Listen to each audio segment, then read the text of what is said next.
Opening कहाँ आएगा, closing कहाँ आता है, सेल्स कहाँ लिखते हैं, sales return, cash receive from customer, bad debts, कौन सी चीज इसमें आती नहीं है, अलाउंस फॉर डाउटफुल डेट्स कहाँ लिखते हैं। जितना आता है उतना बना लो।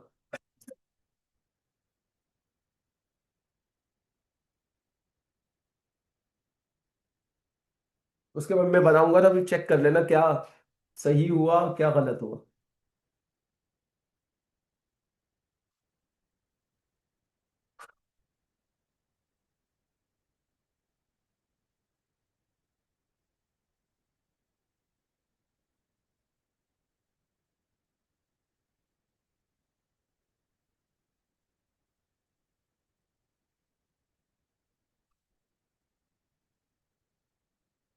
देखो आहिस्ता आहिस्ता ना आदत भी खराब होना शुरू हो जाती है। पहले लोग 9 बजे टाइम पे आते थे, अब 9:05, 7 मिनट, 10 मिनट। आपको नजर आएगा कि एक कुछ लोग होंगे वो ट्रैक पे जा रहे होंगे, कुछ लोग होंगे वो आहिस्ता आहिस्ता अपनी हरकतें दिखा रहे होंगे कि मुझे नहीं करना, सॉरी, नॉट इंटरेस्टेड। खुद ही डिमांड सप्लाई का गैप क्रिएट होता है, किसी को करने की जरूरत नहीं, खुद ही क्रिएट हो। ऐसे ऐसे लोग आपको मिलेंगे इस प्रोफेशन में, आप उनकी शक्ल देके बोलेंगे तू सीए करेगा, चल बेटा निकल यहाँ से, तेरी औकात नहीं है सीए करने की। आप बोला ऐसी बातें नहीं करनी चाहिए भाई। आप कोई काम करते हैं ना, उसकी उसकी जो रिक्वायरमेंट्स होती हैं उसको मीट करना जरूरी होता है ना। जैसे एक बंदा है, क्या जी मुझे बॉलीवुड में एक्टर बनना है, शाहरुख खान का मुकाबला कर रहे हो, बोले तेरी शक्ल है शाहरुख खान की। पता है वो कितना टैलेंटेड बंदा है। पहले इतना टैलेंट पैदा करो, फिर आगे बोलना उसका मुकाबला करना है, ऐसे ही बोलेंगे ना। किसी भी फील्ड में जाके बोलेगे जी मैं ये बनना चाहता हूँ, मैं सचिन तेंदुलकर बनना चाहता हूँ, बोले शक्ल देखी सचिन तेंदुलकर बनना चाहता हूँ। उसकी मेहनत का आइडिया है, पता नहीं कितनी मेहनत करके यहाँ तक आया होगा। तो यही होता है। तो तजुर्बा करने के लिए आ जाते हैं, लेकिन रुकते बहुत कम है यहाँ पर। सरवाइव करने की प्रोबेबिलिटी इज वेरी लो।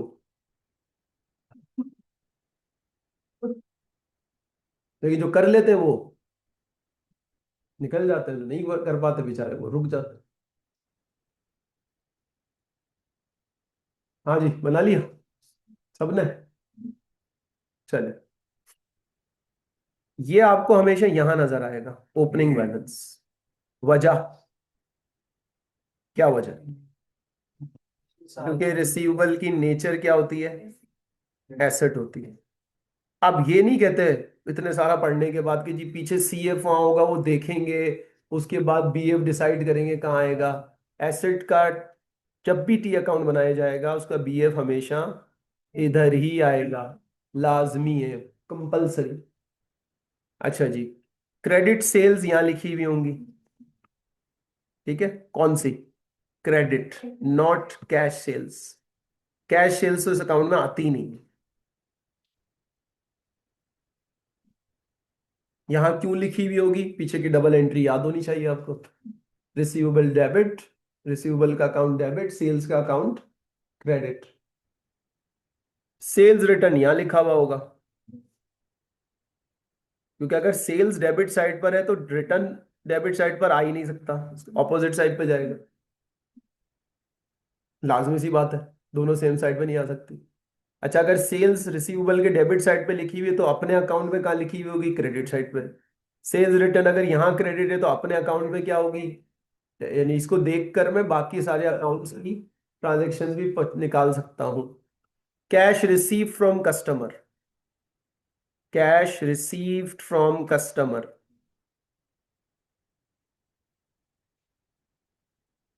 इसके पीछे की एंट्री सोचेंगे तो कैश अकाउंट डेबिट होता है, रिसीवेबल अकाउंट क्रेडिट होता है, ठीक है जी। फिर बैड डेट्स भी यहाँ आते हैं, क्योंकि बैड डेट्स का एंट्री देखेंगे तो क्या होगा, बैड डेट्स का अकाउंट डेबिट होता है और रिसीवेबल का अकाउंट क्रेडिट होता है। अब तक हमने यही पढ़ा है। इसमें दो तीन नए आइटम भी आगे जाके आएंगे, लेकिन अब तक हमने ये पढ़ा है, ठीक है। अब वो लिख लें, अब दो तीन जो आइटम आएंगे। एक आता है कॉन्ट्रा सेटलमेंट, वो भी लिख लें, कॉन्ट्रा सेटलमेंट।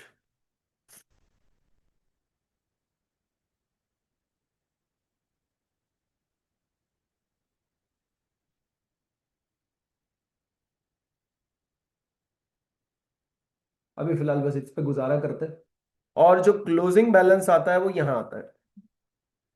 अब देख लो जो गलती हुई है किसी की तो वो नोट कर ले, नेक्स्ट टाइम ना करना बस। अलाउंसेस में नहीं आता। अलाउंस की किसी एंट्री में रिसीवेबल डेबिट क्रेडिट नहीं मिलेगा। जब होगा ही नहीं तो कहां से आएगा? क्योंकि आपको एग्जाम में ऐसा हो सकता है पॉसिबल कि आपको एक रिसीवेबल का रॉन्ग अकाउंट बना के दिया जाए और कहा जाए ठीक करके ना क्लोजिंग बैलेंस बता दो कितना। तो फिर सिंपली क्या करना पड़ेगा? उसने सेल्स उधर लिखा हुआ होगा, रिटर्न इधर लिखा हुआ होगा, आपको उठाकर उसको इधर करना है, इसको इधर करना है, और फिर प्लस माइनस करके बता देना कि क्लोजिंग बैलेंस इतना है कम अज कम। सही है। तो ये तो सबको पता होना चाहिए, यहाँ लिखते हैं वहां नहीं लिखते। अब कॉन्ट्रा सेटलमेंट वहां क्यों लिखा हुआ है? What is Contra settlement? Contra settlement क्या है? कॉन्ट्रा सेटलमेंट की ये एंट्री होती है, accounts payable debit, account receivable credit, ये कॉन्ट्रा सेटलमेंट कहलाता है।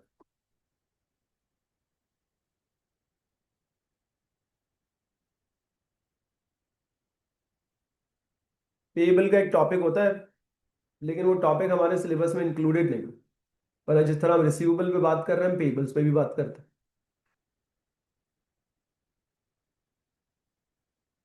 कॉन्ट्रा सेटलमेंट क्या होती है? एक कस्टमर से मुझे 100 रुपीज लेने थे, और उसको या तो 100 देने भी थे या उससे ज्यादा देने थे। सही है। तो हमने कहा कि यार देखो, तुम मुझे 100 दोगे, फिर मैं तुम्हें 100 दूंगा। इससे बेहतर ये है कि हम एक दूसरे का अकाउंट सेटल कर लेते हैं। ना तुम मुझे दोगे, ना मैं तुम्हें दूंगा। सपोज मुझे भी 100 लेने और उसको देने भी 100 थे, तो हमने कहा बस तुम अपने 100 उड़ा दो, एज्यूम कर लो मिल गए। तो उस कस्टमर से 100 हमें मिल गए। सही है। कैसे मिले? कैश के फॉर्म में तो नहीं मिले, और हमें जो देने थे वो अब हमें नहीं देने। तो ये क्या कहलाता है? कॉन्ट्रा। तो इसका इफेक्ट क्या होता है? रिसीवेबल खत्म हो जाते हैं और पेएबल भी खत्म हो जाते हैं। अब रिसीवेबल डेबिट साइड पर होते हैं तो खत्म करने के लिए क्रेडिट, और पेएबल लाइबिलिटी होती है क्रेडिट साइड पे तो खत्म करने के लिए डेबिट। कॉन्ट्रा की एंट्री। तो कॉन्ट्रा सेटलमेंट में ना कोई पैसा आया, ना कोई पैसा गया। ऑफसेटिंग कहते हैं इसको। क्या कहते हैं? ऑफसेटिंग। ऑफसेट करते हैं।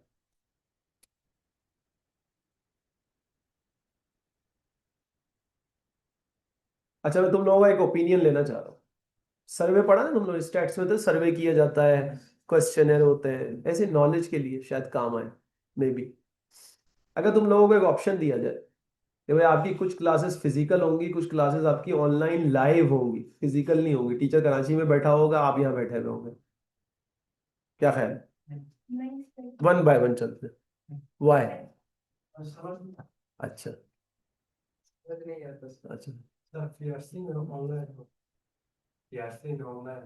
नहीं, आगे जाके ऑनलाइन पढ़ोगे। ऑनलाइन सही है ना? नईम साहब भी तो क्लास लेते हैं ना आप लोगों की कभी कभार। तो ये यहाँ बैठे होगे ना, तुम नेट चल रहा हो तो। हाँ। मैं नहीं बैठा होऊंगा, टीचर बैठा होगा सामने बोर्ड पे। सही है, चलेगा। हाँ जी। नहीं, ज्यादा अच्छा मतलब है वो एक्सेप्टेबल है या एक्सेप्टेबल ही नहीं है? बोले वो मजबूरी की हालत में एक्सेप्टेबल है। मजबूरी की हालत में एक्सेप्टेबल है ना, something is better than nothing. Right. बाकी लोग नॉट एक्सेप्टेबल, किसी भी सूरत में एक्सेप्टेबल नहीं। क्योंकि अगर आपको फिजिकल ऑप्शन, या मैं आपको एक एग्जांपल देता हूँ कि हो सकता है कल हम डिसाइड करें जी हम फिजिकल क्लासेस अब कंटिन्यू नहीं करेंगे सपोज, या हम पार्शियल कंटिन्यू करेंगे, हाइब्रिड मॉडल चलाएंगे। तो अगर 100% खत्म कर देते हैं तो आपके पास ऑप्शन क्या है? यही करेंगे ना। अभी तो यहाँ ऑनलाइन लाइफ नहीं होती, अभी जो ऑनलाइन का मॉडल होता है कि आप घर पे बैठ के ऑनलाइन पढ़ लें। अब आपका इंटरनेट चल रहा हो, नहीं चल रहा हो, तो आप रिकॉर्डेड ले लें, रिकॉर्डेड लेके पढ़ लें। आपको कोई समझ में नहीं आ रहा, आप किसी को मैसेज करके पूछ लें ये मुझे। ये एक फाइनल ऑप्शन होता है जो सबके पास अवेलेबल होता है। वो यहाँ से बैठ के पूरे पाकिस्तान में किसी से भी पढ़ सकता है। ये तो ऑप्शन होता है। लेकिन अगर हाइब्रिड मॉडल हो, कुछ फिजिकल क्लासेस कुछ online life, not recorded lectures, और टीचर आपको ऐसे ही पढ़ा जैसे क्लास में आप बैठ के पढ़ रहे हो, बस फिजिकल टीचर ना हो, और आप उसे लाइव इंटरेक्ट भी कर रहे हो, सवाल जवाब। फिर भी नहीं? क्यों? वो हिला रहा गर्दन पीछे, क्यों भाई? फिर क्या मसला है? नहीं वो अगर ना हो तो भाई यही तो बोल रहा हूँ। फिर वरना कराची लाहौर इस्लामाबाद जाना पड़ेगा फिजिकल के लिए। अरे आपने कुछ सोचा है जो ये बात कर रहे ऐसे ही हाइपोथेटिकल। मैं तो घर पे हाइपोथेटिकल ये बोलता हूँ मैं मर गया तो तुम लोग क्या करोगे। और मेरे बच्चे इतने फ्यूचरिस्टिक हैं, रियलिस्टिक हैं, कहते हैं क्या हुआ कोई फर्क नहीं पड़ता, देखिए बोले कर लेंगे मैनेज। वो ऐसे नहीं बोलो "ओ, ये क्या कह रहे हैं वगैरह", वो कह रहे रियलिस्टिक, आपने तो बोला रियलिस्टिक होना चाहिए, तो प्लानिंग होनी चाहिए पहले से। बोले छोड़ के, बोले इतना छोड़ के जाना कि हम एटलीस्ट 6 महीने 1 साल सरवाइव कर लें, उसके बाद हम खुद निपट लेंगे। तो अप्रोच तो होनी चाहिए ना, क्या प्रॉब्लम। सही है। हैं आपके लिए कोई उपलब्धि नहीं होगी। नहीं मैं तो यहाँ मौजूद हूँ ना, फिजिकल का जो मेरा वाला ऑप्शन है ना, वो तो खत्म नहीं होने वाला। मैं तो यहाँ मौजूद हूँ, मैं तो कहीं नहीं जा रहा। जब तक बाकी मैं जिंदा हूँ मैं अभी तक यहाँ पर हूँ, अभी तक तो यही प्लान। तो पीआरसी, पीआरसी में अब हो जाएंगे 3 पेपर्स। दो तो मैं पढ़ाता हूँ, और जो अगला वाला है वो आधा मैं पढ़ा लेता हूँ। समटाइम पढ़ाता हूँ, समटाइम नहीं पढ़ाता।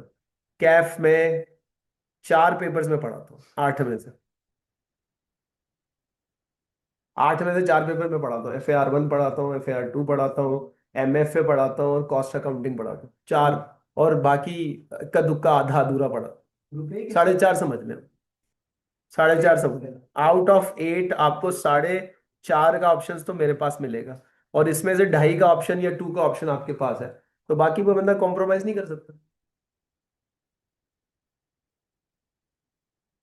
चले टू बी कंटिन्यूड, हाइपोथेटिकली अभी फिलहाल, नॉट रियल। चले जी, चले आगे बढ़े। अच्छा ये रिसीवेबल का अकाउंट आप जहन में रखें कि इस तरह से बनेगा, फिर हम इसको यूज करेंगे। हमारी डिस्कशन चल रही थी अलाउंस की 2 टाइप्स के ऊपर।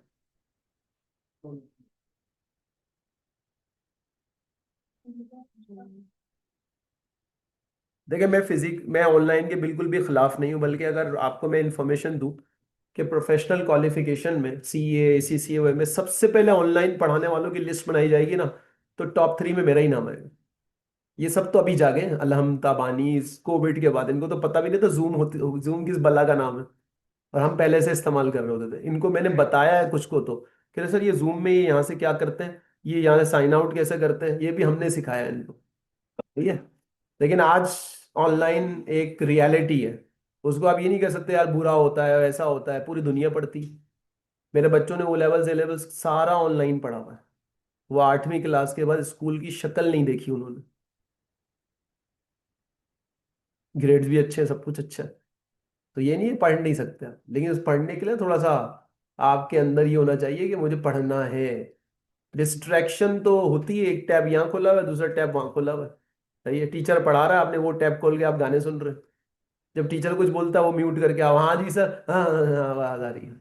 लेकिन वो हम जब प्रोफेशनल्स को पढ़ाते हैं ना वो सुनते हैं तमीज से।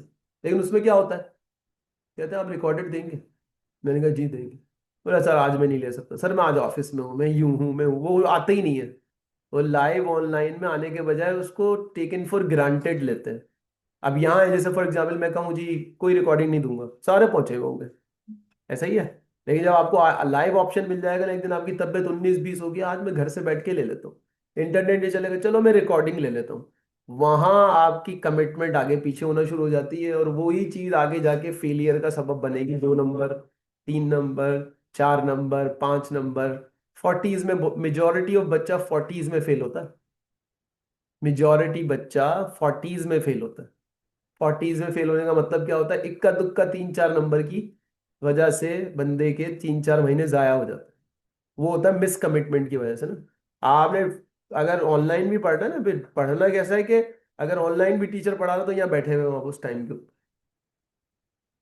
ऐसा ना आपने कहा टीचर तो है नहीं, आओ जाओ कोई मसला है, फिर वो चीजें खराब होना शुरू हो जाती हैं। कोई भी कॉन्सेप्ट मिसिंग होगा ना, वो आपको एग्जाम में आपके लिए प्रॉब्लम पैदा कर सकता है। किस्मत खराब आपकी वही होगी कि जो मैं पढ़ के नहीं गया था वही आ गया। यही किस्मत खराब होती है। तो ये अच्छी किस्मत क्या होती है, जो मुझे अच्छा आता था वो ही आ गया। तो भाई आप सारा पढ़ के चले जाओ ना अच्छा, क्यों किस्मत पे भरोसा कर रहे हो। फिर एग्जामिनर को चैलेंज करो, पूछो क्या आप पूछना चाहते हो। सबके लिए तैयार होकर आया हूं मैं, हर तरीके से तैयार होकर आया हूँ हर एंगल से तैयार होकर आया हूँ, ताकि तुम पूछोगे मुझे एडवांस में पता होगा इसका जवाब क्या होता है। एग्जाम की तैयारी ऐसे करनी चाहिए। ये नहीं करनी चाहिए आप ये डर रहे हो कि यार एग्जामिनर पता नहीं क्या पूछेगा। भाई क्या पूछेगा, इस टॉपिक में क्या पूछेगा। अब आप न्यूमेरिकल करके जा रहे हैं, थ्योरी नहीं पढ़ के जा रहे, तो आपको पता होना चाहिए थ्योरी भी आ सकती है। पता लगा आपने तैयारी न्यूमेरिकल की उसने पूछ ली एज एनालिसिस के ऊपर theory. Which one of the following is not an advantage of age analysis. ले जी, आप तो डेबिट क्रेडिट और ये वो करके रट्टे मार मार के निकल गए। एज एनालिसिस का आपको पता ही नहीं था कि एज एनालिसिस होता क्या, तो आप तुक्का ही मारोगे ना एग्जाम के अंदर। ये सरप्राइजेज एग्जामिनर देता है। उसको भी पता होता है बच्चा कहाँ पर गलती करेगा, तो मैं वो चीज दूंगा जहां वो गलती। मैंने कैफ में पहला पेपर जो था ना FAR 1, उनके बच्चों को मैंने कहा था, मैंने कहा इस दफा 6 से 8 नंबर का इन 5 टॉपिक में से एक थ्योरी का सवाल आएगा, थ्योरी देख के जाना अच्छी तरह से। सही है। पूरा का पूरा छपा छपाया 6 नंबर का सवाल। और वो इतना आसान था कि उसका आंसर 3 से 4 मिनट में हो सकता था। एक स्टूडेंट से मैंने पूछा था सर पहला सवाल ही मैंने वो अटेम्प्ट किया। आता है ना, हम बोल रहे होते हैं ना, इसका मतलब है जो एग्जामिनर सोच रहा होता है वो भी हमारे बहन भाइयों में से ही होता है। सही है। एग्जामिनेशन टीम में एक बंदा है, वो हमारे कोलीग रह चुका है। खैर वो हम आपस में कम्युनिकेट नहीं करते कि हमें पता हो क्या आने वाला है, लेकिन हमें पता होता है ये सोच कहाँ से रहा है। तो जहां से एग्जामिनर सोच रहा होता है ना, वहां से हम भी सोच रहे होते हैं। और FAR 1 की मेरी पहली क्लास की आपको रिकॉर्डिंग सुनाऊं मैं, ओरिएंटेशन की। उस रिकॉर्डिंग में मैंने टॉपिक्स लिखे थे, और आप पेपर उठा के देंगे FAR 1 का, 50% से ज्यादा टॉपिक्स लगे मेरे, जो मैंने पहले दिन बता दिए थे। बच्चा पढ़ता ही नहीं उस तरीके से। अगर वो पढ़ लेता उस तरीके से और उन टॉपिक्स को टारगेट कर लेता, वो गारंटीड बोलता मेरा पेपर पास होगा। अभी क्या सर, दुआएं करें सर। मैंने कहा तुम भी करो हम भी करते हैं, लेट्स सी क्या होता है। दुआएं। सही है। तो आप अपनी अप्रोच चेंज करेंगे तो आप आगे जाएंगे। अगर आप अपनी अप्रोच नॉर्मल स्टूडेंट्स की तरह रखेंगे ना, जो आसपास बैठे हुए होते हैं, आप उससे अपने आप को डिस्टिंग्विश करें ना, अलग करें अपने आप को। सारे आपके आसपास बैठे हुए ना, वो बस समझे सब फारिग है, मैं ही अच्छा हूँ पूरी क्लास में। अब ये अप्रोच लेके चले, और जो आपको अपनी स्टडीज से आगे पीछे करे ना, उसको आप लात मार के भगाते हैं, सॉरी नॉट इंटरेस्टेड। आप समझेंगे ये ना, मुझे मुझे फ्यूचर में सक्सेस हासिल करने से रोक रहा है, तो आपको कोई रोकेगा तो आप उसको साथ चिमटा के रखेंगे, भगा देंगे। भगा देंगे ना। तो आपको ये अप्रोच रखनी चाहिए। चाहे कहीं भी पढ़े, यहाँ पढ़े कहीं और पढ़े, वोटेवर जहाँ भी जाके पढ़े, लेकिन आप आगे पीछे नजर रखेंगे यार, मुझे मेरे साथ पॉजिटिव बिहेवियर कर रहा है या नेगेटिव, मुझे बता रहा है नहीं मैं फेल हो जाते हैं फेल, इसका मतलब वो आपको डिमोटिवेट कर रहे हैं। और वो आपको कह रहा है मत पढ़ो। और वो अप्रोच क्या बना लो, पास वाले की जगह फेल वाली अप्रोच। आपने कहा क्यों फेल हो जाते हैं भाई। वाई, जैसे हमारा एक स्टूडेंट है, उस पर बच्चों ने बड़ी जान मारी कैफ के, यार छोड़ो ऑनलाइन पढ़ लो ऑनलाइन पढ़ लो। वो आके सारी बातें मुझे बता, सर 6 महीने से मेरे पीछे पड़े हुए कि तुम भी मत लो फिजिकल क्लासेस। सही है। उसने कहा मेरा दिमाग खराब नहीं है कि मैं तुम लोगों की बातों में आऊंगा। और उसके अब्बा बलूचिस्तान यूनिवर्सिटी के डीन है, यानी उसको पता है कि सही क्या होता है गलत क्या होता है। कह रहे हैं पागल है। बोले कुछ काफी लोगों तो ऑनलाइन जो पढ़ रहे थे समझ नहीं आ रहा था ना रिकॉर्डेड लेक्चर से, तो मैंने समझाया है बिठाकर कि जी ये ऐसे होता है वैसे होता है। अब वो जो बता रहे थे, अगर वो सामने से ये बोल देता तुम तो ऑनलाइन पढ़ रहे हो तुम मुझे बताओ ना, नहीं बता रहा तो उनका क्या होता। लेकिन वो मुनाफिकत होती है ना, आए उसी के पास जो फिजिकल क्लास ले रहे थे। और फिजिकल क्लास चल रही थी उसके बावजूद भी बाहर बैठ के ऑनलाइन क्लास ले रहे। यानी जो सब्जेक्ट हम ऑफर कर रहे थे, आधे बच्चे लाइब्रेरी में बैठ के बाहर ऑनलाइन पढ़ रहे थे। इतनी अकल होती, मुझे ऑप्शन मिलता, तो I can at least check few classes of the teacher कि यार ये पढ़ा कैसे रहा है। अगर मुझे अच्छा ऑप्शन यहाँ पे मिल रहा है तो वाई ऑनलाइन, नहीं मिल रहा है तो आप ऑनलाइन पढ़ें। लेकिन अगर आपको फिजिकल अच्छा ऑप्शन मिल रहा है, तो ऑनलाइन में फिर एक ही बात है, आपका घर बहुत दूर है, आप 4 घंटे ट्रेवल करके आते हैं, समझ में आता है ना, आपका टाइम ज़ाया होता है। एक स्टूडेंट आया मेरे पास, सर वो मैं ऑनलाइन पढ़ूंगा। मैंने कहा क्यों। सर मेरा घर बहुत दूर है। मैंने कहा अच्छा। मेरे दिल में कहा बेटा, जितनी तुम्हारी उम्र नहीं है ना उतना मेरा एक्सपीरियंस है, मुझे चला रहे हो तुम, कोई बात नहीं। अब 2-3 दिन के बाद से वो यहाँ, मैंने कहा क्या हुआ। वो हमसे पहले यहाँ पर आया हो, ऑनलाइन पढ़ने के लिए। मैंने कहा अब घर करीब हो गया। अब मुझसे मुंह छुपाता फिरता है, जहां मैं आता हूँ कट जाता है। कि उस जवाब नहीं दे सकेगा ना कि मैं, तुमने एक्सक्यूज किया दिया था कि आने जाने की वजह से मेरा टाइम बहुत जाया होता, तुम यहाँ क्या कर रहे हो लाइब्रेरी में। समझ जाए। अब फेल हो जाएगा तो हम इतना भी नहीं बोलेंगे कि यार, जाके बोलेंगे जी पढ़ लिया ऑनलाइन मजे आए, हम कहे चलो कोई बात नहीं, तुमने सबक तो सीखा ना किसी तरीके से। तो आपने अपना टाइम जाया किया।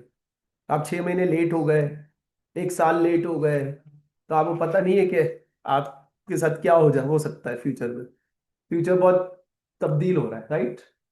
12 अलाउंस जब भी हम बनाएंगे तो हमें ख्याल रखना है कि अलाउंस दो चीजों से मिलकर बन सकता है। बार दफा हो सकता है स्पेसिफिक अलाउंस हो ही ना, और सिर्फ क्या हो, लेकिन हमें नजर रखनी है सवाल में, ये स्पेसिफिक अलाउंस भी हो सकता है और जर्नल भी हो सकता है। जर्नल का मतलब होता है हमें किसी के बारे में पता नहीं है कि ये डाउटफुल है, अब तुक्का मार रहे हैं। और स्पेसिफिक का मतलब क्या होता है कि हमें किसी के बारे में पता होगा कि यार ये बेड डेट्स तो नहीं है, लेकिन ये बंदा बेड डेट्स हो सकता है, तो हम उसका अलाउंस अलग बनाएंगे और फिर बाकियों के अलाउंस अलग बनाएंगे। अच्छा, ये हमेशा परसेंटेज बेस्ड होगा, ये हमेशा परसेंटेज बेस्ड होगा, ये जरूरी नहीं है कि परसेंटेज बेस्ड। जर्नल हम बगैर परसेंटेज के बना ही नहीं सकते। ये परसेंटेज हो सकता है। हाँ हो सकता है, बिल्कुल हो सकता है। मसलन एक बंदा है, उससे मुझे 10,000 रुपये लेने हैं, तो मैंने कहा 50% जो ना चांसेस है कि ये मुझे नहीं देगा। ऐसा भी हो सकता है, या पूरा हो सकता है ये डाउटफुल हो, तो सवाल में मेंशन हो। ठीक है जी। अच्छा, अलाउंस की जो परसेंटेज हम लगाते हैं, नॉर्मली हम रिसीवेबल पे लगाते हैं, सही है, क्लोजिंग बैलेंस पे। लेकिन ये कोई हार्ड एंड फास्ट रूल नहीं है।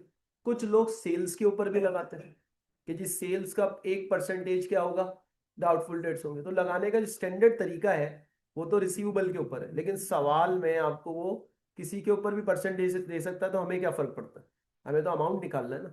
अब अमाउंट किसी के साथ भी कनेक्ट कर दें हम, ठीक है। तो ये वैरायटी ऑफ क्वेश्चंस के अंदर पता लगता है कि आप जितने वैरायटी ऑफ क्वेश्चंस करते हैं आपको सवाल पे पता लगता जाता है कि सवाल चेंज कैसे कैसे हो रहा है।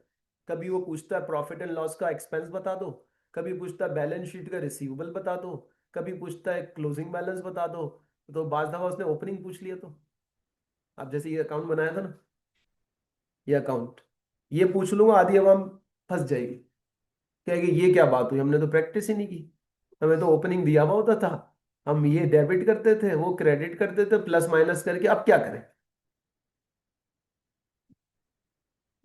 तो भाई बैंक रिकंसिलेशन में चलना सीखा ना उल्टा, तो यहाँ उल्टा चल ले। टी अकाउंट बनाए, सारी फिगर्स डाल दें, रिवर्स वर्किंग में निकाल ले, तो कोई से नई चीज पूछी आपसे। इसका मतलब है आप लकीर के फकीर मत बने, टॉपिक में हर तरफ हर जाविये से सोचें कि एग्जामिनर मुझे ये देगा तो ये बताऊंगा, ऐसे भी पूछ सकता है, वैसे भी पूछ सकता है, पूरा पोस्टमार्टम करके जाएं हर टॉपिक का। थ्योरी प्लस क्यूएम में फेल होने का रीजन पता है आपको क्या हुआ, मेजोरिटी बच्चों का, थ्योरी बुक तो पढ़नी नहीं होती। मैथ्स स्टेट्स में भी कोई किताब पढ़ता है, मैथ्स स्टेट में भी कोई किताब पढ़ी जाती है, ये माइंडसेट है मार्केट में, और पूरे प्रोफेशनल क्वालिफिकेशन में यही माइंडसेट है। थ्योरी तो किताब से तो पढ़नी नहीं होती, टीचर से बोले सर नोट्स देते, अब टीचर जो नोट्स बनाएगा उसमें हो सकता है बहुत सारी चीजें मिसिंग हो, एग्जामिनर वहीं खेल जाता है, वो वहीं से निकाल के पूछता है, जो उसको पता होता है कि लोग इसको इग्नोर करके जा रहे होंगे, वो देता है सरप्राइज, 10 नंबर का सवाल बड़े पेपर से, जिसको लोग इग्नोर करके जा रहे होते हैं, तो आया ही नहीं आज तक, टीचर कहते हैं अनइम्पॉर्टेंट, बच्चा कहता है अनइम्पॉर्टेंट मीन्स नॉट इम्पॉर्टेंट, बिल्कुल ही जीरो, बगैर पढ़े जाता है वो, और वो किसी दिन सरप्राइज देते थे 10 नंबर के, ले जी। इसलिए आपको एग्जामिनर को समझने के लिए एग्जाम पास पेपर और ये सारी चीजें देखनी पड़ेंगी कि पास पेपर में सवाल कैसे कैसे आ रहे हैं।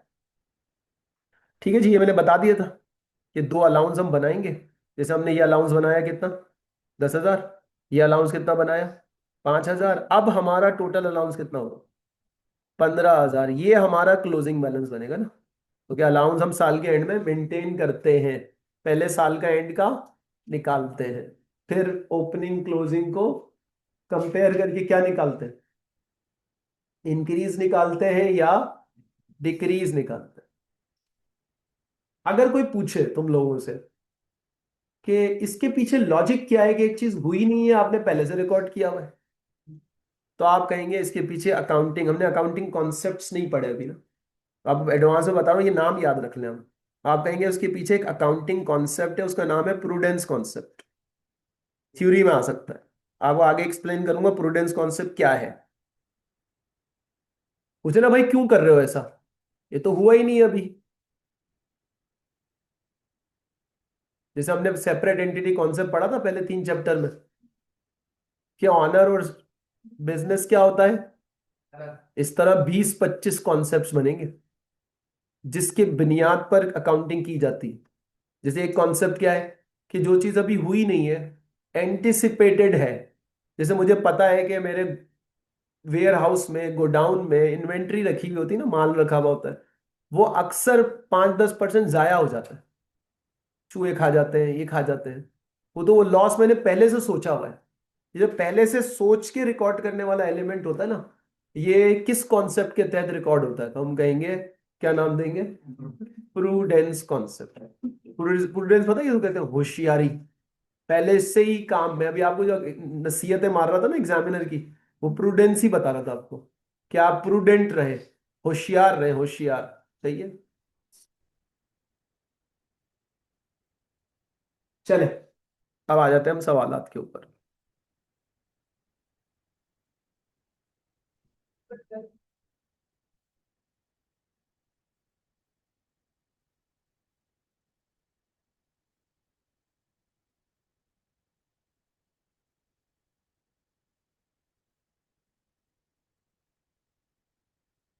देखिए ये सवाल देखिए, ये क्वेश्चन बैंक का सवाल है, बुक का सवाल नहीं है। सारी इंफॉर्मेशन निकाल लें जो काम काम की है, फिर देखेंगे उससे क्या पूछा हुआ है, क्या क्या दिया हुआ है। सबसे पहले तो उसने आपको दिया हुआ है आपका साल कब खत्म होता है, ताकि आप ये पता लगा सकेंगे शुरू कब होता है, कब खत्म होता है। सितंबर 2022 पे खत्म होता है, तो एक साल पहले शुरू हुआ होगा। तो एक साल पहले शुरू हुआ होगा, तो सितंबर 2021 के बाद आता है 1 अक्टूबर 2021। तो कब शुरू हुआ होगा, 1 अक्टूबर 2021। अब पीछे 12 महीने गिनने की जरूरत नहीं है, जहां एंड हो ना उससे एक साल पीछे चले जाए एग्जैक्ट डेट के ऊपर। जैसे सितंबर 22 पे एंड हुआ, तो आप पहुंच जाए सितंबर 21 और एक दिन आगे बढ़ा दें, दिसंबर 31 पे हुआ, तो आप पिछले साल दिसंबर 31 पे पहुंचे, और एक दिन के बाद क्या आ जाएगी, 1 जनवरी। तो आप आराम से निकाल लेंगे ओपनिंग क्या है और क्लोजिंग क्या है। वरना लोग काउंट करेंगे पीछे, देखेंगे अक्टूबर से पीछे क्या होगा, तो रॉन्ग नंबर लग जाते, 13 कर देते हैं, महीने गिनने भी नहीं आते स्टूडेंट्स। इसलिए तो मैं कहता हूँ इंटर तक क्या करवाया टीचर से। चलो स्कूल वालों को तो हम ब्लेम नहीं देते, वो तो बेचारों को खुद पढ़ाने नहीं आता टीचर को। 8 8 तक तो हम स्कूल वालों को माफ कर देते, 9th 10th 11th 12 में क्या हुआ, 4 साल। बच्चे को आप इंग्लिश ना सिखा सके, ABCDEFG के आगे चार चंद शॉर्ट सेंटेंस बनाना सिखा दे, बेचारे की जिंदगी आसान हो जाती। ये तो बटन कहाँ गए तुम, पहले आ गई कवर डाल तो दिया। हमारे पास भी तो है। मैं भी छोड़ के मोबाइल पे लगा रहता हूँ, कमाने की क्या जरूरत है। गोल सेट नहीं हुआ ना हम लोगों का, हमारा गोल सेट हुआ हुआ है कि हमें हर महीने ये करना है, इतना काम करना है, ऐसे करना है, वैसे करना है। सही है।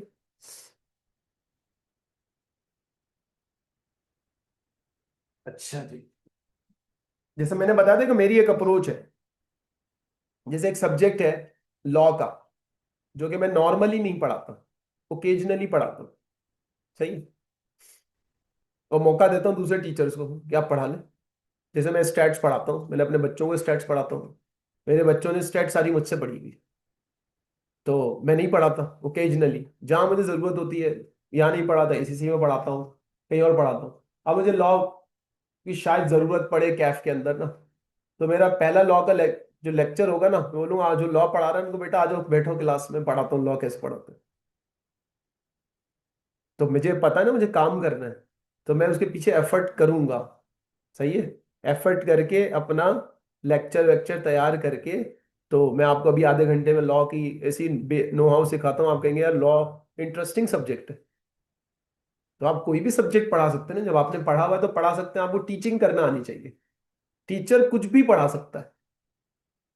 मुझे फिजिक्स का टॉपिक दे दें आपको और 1 घंटा दे दें, कोई भी टॉपिक दे और 1 घंटा दे दें बस, कि सर ये टॉपिक आपको 1 घंटे बाद पढ़ाना है फिजिक्स का। हालांकि मेरा फिजिक्स से सालों से कोई वास्ता नहीं है, मैं पढ़ा दूंगा। 1 घंटा चाहिए मुझे बस रिसर्च करने के लिए कि उस टॉपिक में है क्या और क्या नहीं है। टीचिंग की एबिलिटी होनी चाहिए। टीचर कुछ भी पढ़ा सकता है, उसका काम है सामने वाली ऑडियंस को घुमाना। सामने वाली ऑडियंस फारिग होती है, उनको क्या पता कौन क्या पढ़ा रहा है। This is like that. सही है। टीचर कहते हैं बच्चों फिक्र नहीं करो, सीए के टीचर, बच्चों फिक्र ना करें, हम 24/7 आपके साथ है। बोले सर आप झूठ बोल रहे हैं, सोते नहीं हैं हम। शहबाज शरीफ बोला मैं 2 दिन से सोया नहीं। बोले पागल बना रहे हो कौम को, 2 दिन से सोया नहीं हूँ, झूठ बोल रहे हो। पब्लिक भी बोल रही है वाह कैसा लीडर है, 3 दिन से सोया नहीं हमारे खातिर। जब पब्लिक जाहिल, जब आवाम जाहिल, तो स्टूडेंट जाहिल, तो फिर सारे टीचर सही है। बैड डेट्स रिटन ऑफ, समझ में आता है? ठीक है। बैड डेट्स रिटन ऑफ कितने हो चुके हैं? Bad debts to be written off करने हैं, मतलब रिकॉर्ड नहीं हुए। सही है। उसकी एंट्री पास हो चुकी, इसकी एंट्री पास। अच्छा करने या नहीं करने, इस साल जितने भी बैड डेट्स होंगे वो तो हमें लेने हैं ना। अगर नहीं रिकॉर्ड हुआ तो हम रिकॉर्ड कर लेंगे। अकाउंट रिसीवेबल का बैलेंस किस डेट पे दिया हुआ है?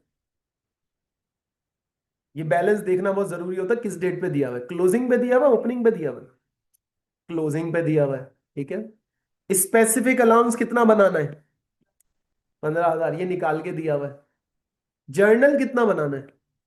ये अमाउंट निकाल के नहीं दिया हुआ। अब ऐसा ना करना 15,000 प्लस 4% करके आ जाओ एग्जाम में, अब वैल्यू निकालनी पड़ेगी। 4% ऑफ वॉट? 4% किसका? रिसीवेबल का। रिसीवेबल का क्लोजिंग अगर है तो लगा देंगे, नहीं है तो पहले निकालेंगे फिर लगाएंगे। हो गया यहां तक? अच्छा जी। उसके बाद उसने बताया कि कॉम्प्रिहेंसिव इनकम में बैड एंड डाउटफुल डेट्स का एक्सपेंस इतना बना 16,200। ये तो हम निकालते थे। उसने हमें सरप्राइज किया, उसने कहा ये तो मैं दे रहा हूं। तो पूछेगा क्या? उसने कहा अलाउंस फॉर डाउटफुल डेट्स का ओपनिंग बैलेंस बता दें। डिजास्टर सवाल है ये बच्चों के लिए, जिनकी ऊपर ऊपर से रट्टे मारने की आदत होगी वो नहीं कर सकते सवाल।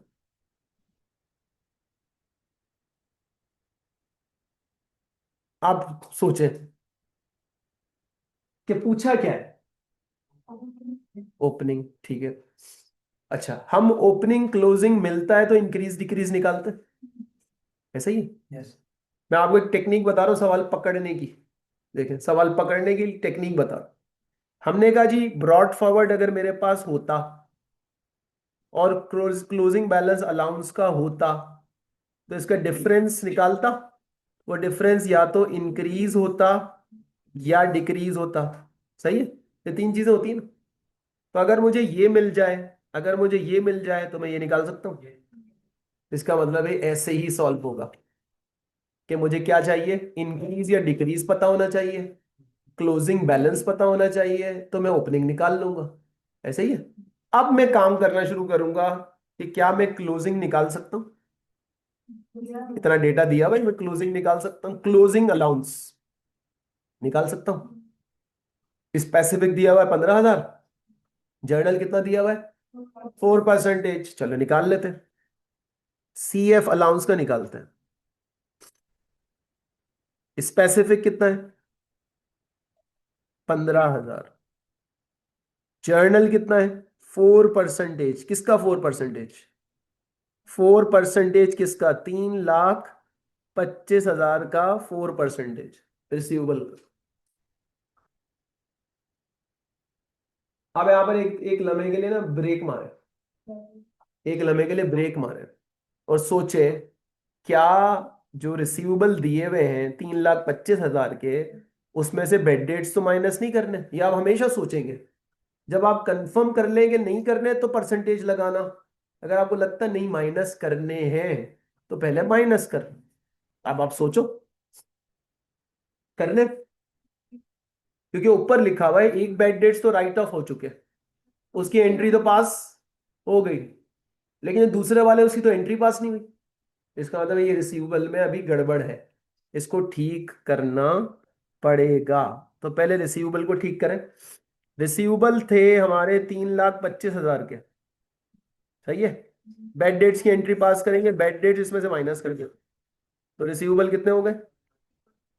3,32,000,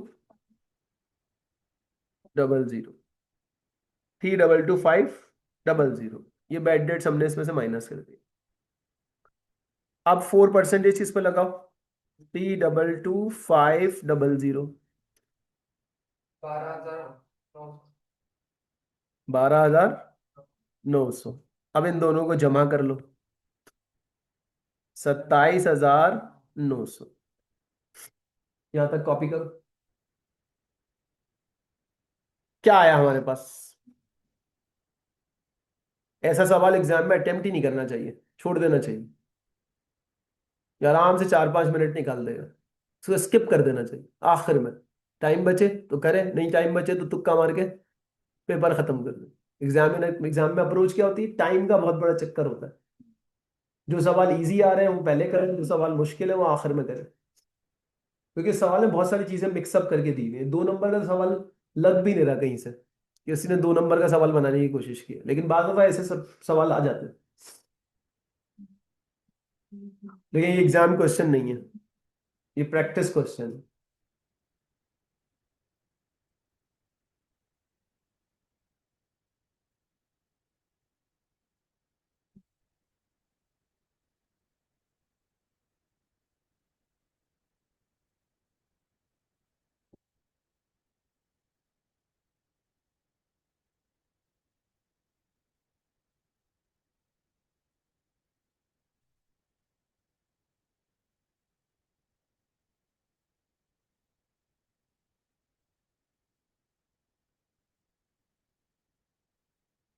क्या आ गया हमारे पास? CF आ गया। अब हमें इंक्रीज या डिक्रीज अगर पता लग जाए तो ओपनिंग आराम से निकल आएगा।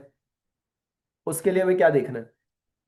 उसके लिए हमें ये देखना है कि बैड एंड डाउटफुल डेट्स जो चार्ज हुए हैं वो कितने। एक सेकेंड, यहां लिख लेते हैं। Bad and doubtful debts total कितने चार्ज हुए? कितने? 16,200। इसमें कितनी चीजें शामिल है? बैड एंड डाउटफुल डेट्स कितनी चीजें शामिल है इसमें? 2 चीजें, बैड डेट्स भी शामिल है और डाउटफुल डेट्स भी शामिल है। अगर मैं ये पता करना चाहूं कि इसमें कितने डाउटफुल डेट्स शामिल है, कैसे पता करूं? तो अगर मैं इसमें से इस साल के पूरे बैड डेट्स माइनस कर दूं तो पता लग जाएगा डाउटफुल डेट्स कितने थे। बैड डेट्स कितने थे? 1,800 प्लस 2,500 कितने हो गए? 1,800 प्लस 2,500 4,300, ये मैंने माइनस कर दिया। तो ये आ गए आपके increase in allowance for doubtful debts. इतने डाउटफुल डेट्स इस दफा मैंने रिकॉर्ड किए। कितने? 11,900। 11,900।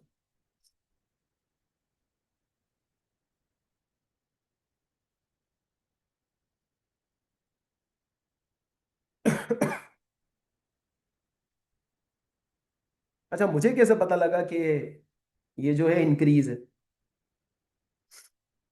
डिक्रीज भी तो हो सकता था।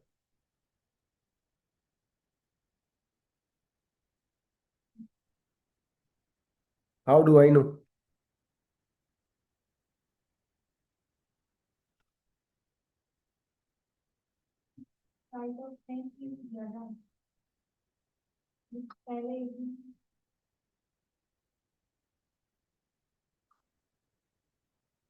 उसकी वजह है कि अगर बेड डेट्स कम होते और डिक्रीज इन अलाउंस होता तो नेट आंसर माइनस में आ रहा होता, इनकम आ रही होती। उसने लिखा हुआ है अमाउंट चार्ज्ड, इसका मतलब है टोटल एक्सपेंस है। और टोटल एक्सपेंस होने का मतलब bad debts plus doubtful debts, bad debts भी एक्सपेंस, डाउटफुल डेट्स भी एक्सपेंस। इसलिए मैंने अंदाजा लगाया कि ये इंक्रीज इन डाउटफुल डेट्स है।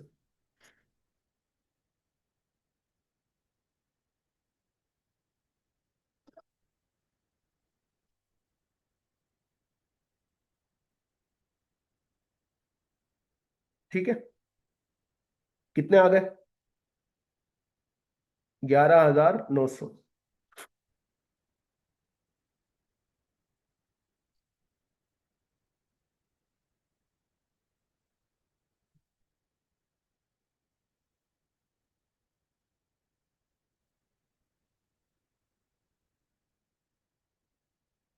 नोट कर लिया?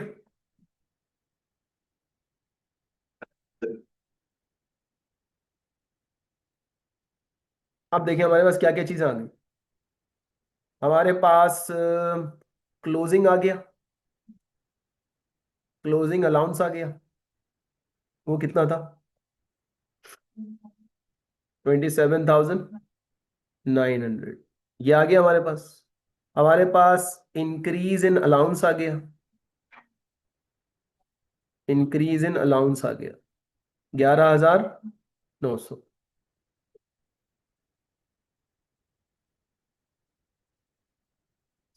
अब इन दोनों की मदद से हम ओपनिंग अलाउंस निकालेंगे।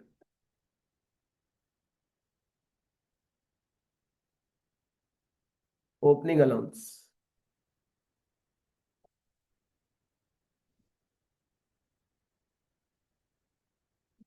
आंसर पे मत जाना जो दिया हुआ है। ओपनिंग अलाउंस निकालते हैं, दो तरीके, फॉर्मेट बना के ओपनिंग अलाउंस लिखो, वैसे निकाल लो, रिवर्स करके निकाल लो, जैसे भी निकाल लो। तो अब देखो ओपनिंग अलाउंस कितना था, क्या वो कितना हो गया? तो हम कहते हैं ओपनिंग अलाउंस हमारा था फॉर एग्जांपल एक्स, सही है। और क्लोजिंग अलाउंस कितना हो गया? क्लोजिंग अलाउंस हो गया हमारा 27,900। तो कितना डिफरेंस आया? 11,900 का डिफरेंस आया, इंक्रीज इन अलाउंस। तो ओपनिंग हमारा कम होगा, तभी तो इंक्रीज आया होगा। ओपनिंग ज्यादा होगा या कम होगा? तब 27,900 में से 11,900 माइनस करो, 16,000। तो ओपनिंग अलाउंस कितना होना चाहिए? 16,000। ओपनिंग अलाउंस होना चाहिए 16,000। अब सवाल सीधा कर लो, अब पूरे सवाल को सीधा कर लो, जो तुम लोगों ने प्रैक्टिस किया भाई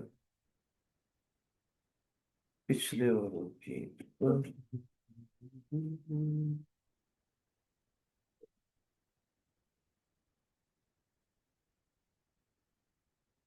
अब सवाल को दोबारा देखो, सवाल वही था, सिर्फ उल्टा सीधा किया हुआ था सवाल में। पूरा कॉन्सेप्ट वही है, नथिंग न्यू।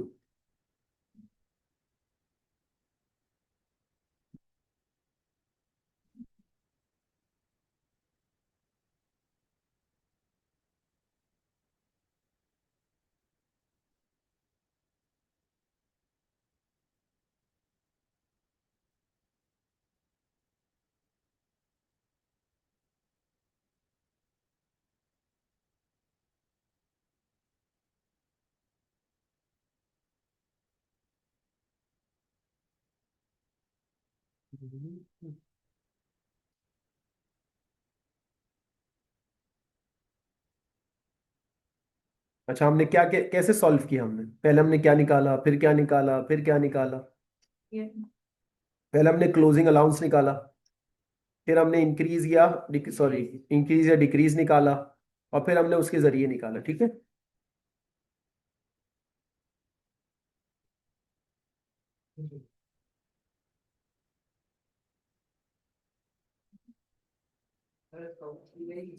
हाँ, मैंने पहले ही कहा था आंसर को आप मत देखें।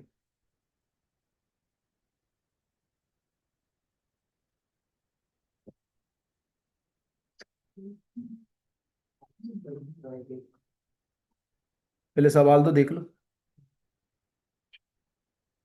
फिर बात करेंगे ना।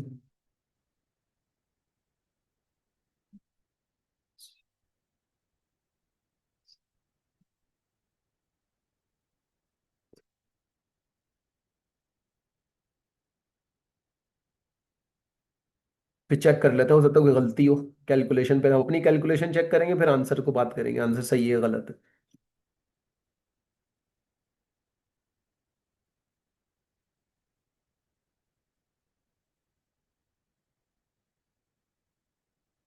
बेड डेट्स रिटर्न ऑफ दिए हुए थे, bad debts to be written off दिए हुए थे, दोनों को कंबाइन कर लेंगे तो टोटल बेड डेट्स आ जाएंगे। कितने होगा बेड डेट्स? 4300 के, जिसमें से एक की एंट्री पास हो चुकी, दूसरे की एंट्री पास नहीं हुई। सही है। अकाउंट रिसीवेबल जो दिए हुए हैं ये फाइनल नहीं है, इस पे परसेंटेज नहीं लगा सकते। सही। अच्छा, स्पेसिफिक अलाउंस दिए हुए, जनरल अलाउंस निकाल लें। टोटल जो अमाउंट दिया हुआ है 16,200 का, इसमें बेड डेट्स भी शामिल है और इंक्रीज या डिक्रीज शामिल है। दोनों में से कोई एक चीज शामिल है, अभी हमें नहीं पता क्या शामिल है, लेकिन यहाँ क्या लिखा हुआ है? चार्ज का मतलब एक्सपेंस। ठीक है। अब अगर मैं बेड डेट्स को देखूं तो बेड डेट्स कितने? 4300। तो ये अमाउंट 16,200 कैसे आया? इसका मतलब है इसके अंदर इंक्रीज इन डाउटफुल डेट्स मिला होगा, तो बना होगा। सही है। तो हमने सबसे पहला काम यही करना था कि हमने इसमें से क्या कर देना था, बेड डेट्स हटा देने थे। अब मैं दोबारा सॉल्व करता हूं ताकि हमें अपनी गलती भी पता लग जाए। अब नए सिरे से देखें इसको। हमारे पास चार्ज कितना दिया हुआ था? चार्ज दिया हुआ है 16,200। इसके दो हिस्से करें, इसमें बेड डेट्स हटाएं। बेड डेट्स टोटल कितने थे? 18। नहीं, अलग अलग कितने थे? 18 और 25। ठीक है, ये जहन में रखें कि 1800 रिकॉर्ड हो चुके, उसकी एंट्री पास हो चुकी, उसकी पास नहीं हुई। तो टोटल कितने हो गए? 43। माइनस करो 16,200 में से 43। 11,900। तो ये 11,900 क्या आ गए आपके? Increase in allowance for doubtful debts. पक्का पक्का। ठीक है। डिक्रीज तो ये हो नहीं सकते। ये हो गई एक बात। अच्छा जी, अब हमें पहली चीज हमारी ये निकल आई, ये चाहिए थी हमें। अब हमें क्लोजिंग अलाउंस निकालना। क्लोजिंग अलाउंस निकला, ओपनिंग अलाउंस आराम से निकल आएगा। ठीक है। क्लोजिंग अलाउंस निकालने के लिए हमें क्या चाहिए होता है? रिसीवेबल चाहिए होता है। रिसीवेबल कितना दिया हुआ है? रिसीवेबल दिया हुआ है 3,25,000। इस 3,25,000 में से पहले बेड डेट्स माइनस होंगे। सही है। अब बेड डेट्स गलती ये कर सकते हैं, हम दोनों माइनस कर दें। और क्योंकि ये बेड डेट्स देने के बाद दिया हुआ था, इसलिए हम ये एज्यूम कर सकते हैं इसमें से बेड डेट्स माइनस नहीं हुए, हो गए, तो हम कुछ भी माइनस ना करें। लेकिन इसमें एक बेड डेट्स माइनस हुए हुए, दूसरे minus to be written off. तो हमने टू बी रिटर्न ऑफ वाला 2500 माइनस किया। आंसर बताएं। 3,22,500। यह आ गया अकाउंट रिसीवेबल का CF। ठीक है, यहां तक। अब हम गलती पता है क्या कर रहे थे? हमने स्पेसिफिक माइनस नहीं किया था, तभी हमारा आंसर सही नहीं आया।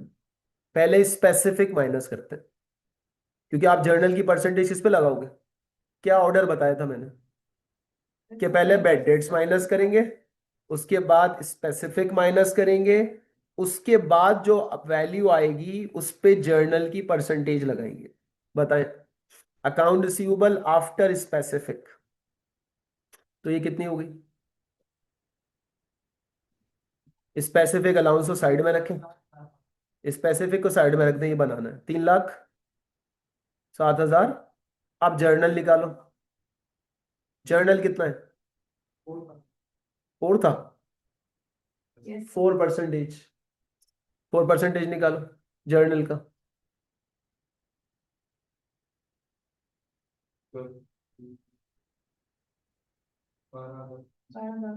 12,300। ये 12,300 क्या आ गया? जर्नल। जर्नल और स्पेसिफिक को मिला दो, 27,300 आ गया। ये आ गया आपका क्लोजिंग अलाउंस।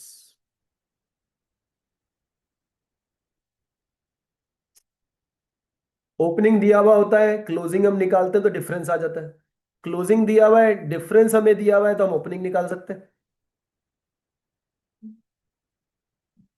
2+2 भी स्टूडेंट को नहीं करने आते बहुत सारे लोगों को। 10+8 भी लिखे हुए ना एग्जाम में, कैलकुलेटर निकालेगा वो। 10+8 = 18। और एग्जाम में इतना टाइम नहीं होता कि आपको एग्जामिनर मार्जिन दे रहे हैं। सही। आप कुछ लोग कहते हैं मेरा मैथ्स अच्छा नहीं है, तो आपने घर पे कितनी मेहनत की मैथ्स के ऊपर? रोजाना आधा घंटा आपने बेसिक मैथ्स की प्रैक्टिस की, नहीं वो तो मैं कर वो नहीं है, तो फिर आप क्या कर रहे हैं? कोई आपके दिमाग को खोलेगा और उसमें दो नस आगे पीछे करेगा, उसमें मैथ्स डाल के चला जाएगा? सिंपल है भाई, आपको मेहनत करनी है। मुझे इंग्लिश बोलना नहीं आती, तो आपको मैं आगे सिखाऊंगा इंग्लिश बोलना। आप एफर्ट करो। मुझे इंग्लिश लिखना नहीं आती, तो कौन सिखाएगा? आप सीखे भाई, सर पैर मारे, दीवार पे सर मारे जाके, या कहीं और मारे सर, आपको यूट्यूब पे सर मारे जाके, ढूंढे निकाले, तभी बंदा सीखता है, वरना नहीं सीख सकता बंदा। ठीक है। ओपनिंग अलाउंस नहीं दिया हुआ, जो चीज नहीं दी हुई उसको क्या रखते हैं? एक्स। ठीक है। अच्छा जी। क्लोजिंग अलाउंस हमने निकाल लिया, 27300। इंक्रीज इन अलाउंस आया 11,900। ठीक है जी। अब एक्स की जगह क्या रखूं, क्या आंसर 11,900 आ जाए? अब यहाँ कोई रट्टे मारने की जरूरत नहीं है कि इसमें से ये माइनस होगा, कॉमन सेंस है। एक्स की जगह क्या रखूं कि 11,900 आ जाए? तो भाई जब इंक्रीज हुआ है ना, इसका मतलब है ओपनिंग कम होगा, क्लोजिंग ज्यादा होगा। बच्चे बोलते हैं सर माइनस प्लस करके लिख दे ताकि मैं याद कर लूं। तो कितनी चीजें याद करोगे? रट्टा मारने वाला नहीं चलेगा सीए में आगे, मैं आपको एडवांस में बता रहा हूँ। जिन लोगों ने रट्टे मारने की आदत नहीं पैदा की, वो चलेंगे। और जो रट्टे मार मार के आगे बढ़ रहे हैं ना, वो बीच में कहीं अटक के छोड़ के भाग जाएंगे 1.5 या 2 साल के बाद।